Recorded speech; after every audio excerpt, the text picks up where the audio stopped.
আমি নিজে অবাক হই যে আমি কাদের জন্য করেছি, কেন করেছি, এই সমস্ত কোশ্চেনে নিজের কাছে নিজে করতে করতে। ঢাকাই সিনেমার এক সময়ের জনপ্রিয় নায়িকা সাদিকা পারভিন পপি দীর্ঘদিন ধরে লোকচক্ষুর আড়ালে ছিলেন। ব্যক্তিগত জীবন নিয়ে খুব কমই আলোচনা করেছেন তিনি। তবে সম্প্রতি জমি দখলের অভিযোগ নিয়ে পপি আবারও আলোচনায় এসেছেন।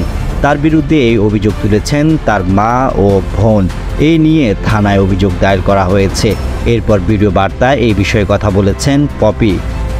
গতকাল দুপুরে গণমাধ্যমের পাঠানো একটি ভিডিও বার্তায় পপি বলেন, ২৮ বছর ধরে সুনামের সঙ্গে চলচ্চিত্রে কাজ করেছি, কোটি কোটি দর্শকদের ভালোবাসা পেয়েছি, কিন্তু আজ ক্যামেরার সামনে কথা বলছি একজন ব্যর্থ মানুষ হিসেবে। কারণ সবার মন জয় করতে পারলেও যাদের জন্য এত বছর কাজ করেছি, তাদের লালন পালন করেছি, তাদের কাছে আমি অযোগ্য। তাদের মন মতো চলতে পারেনি। যখন উপার্জন করতাম তখন আমি তাদের প্রিয় ছিলাম, এখন তেমন দিতে পারি না বলে এখন আমি তাদের কাছে শত্রু। জমি দখলের অভিযোগ সম্পর্কে পপি বলেন, আমার মা ও বোনের করা অভিযোগ সম্পূর্ণ মিথ্যা ও বানোয়াট। তারা সত্যকে অসত্য প্রমাণ করার চেষ্টা করছে।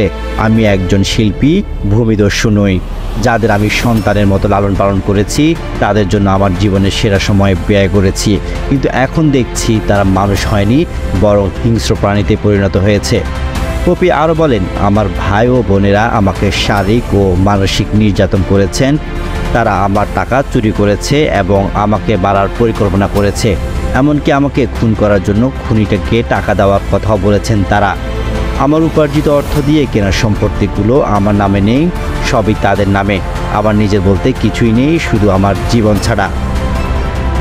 পপির মা মরিয়ম বেগম ও বোন ফিরোজা পারভিন তার বিরুদ্ধে জমি দখলের অভিযোগ এনেছে।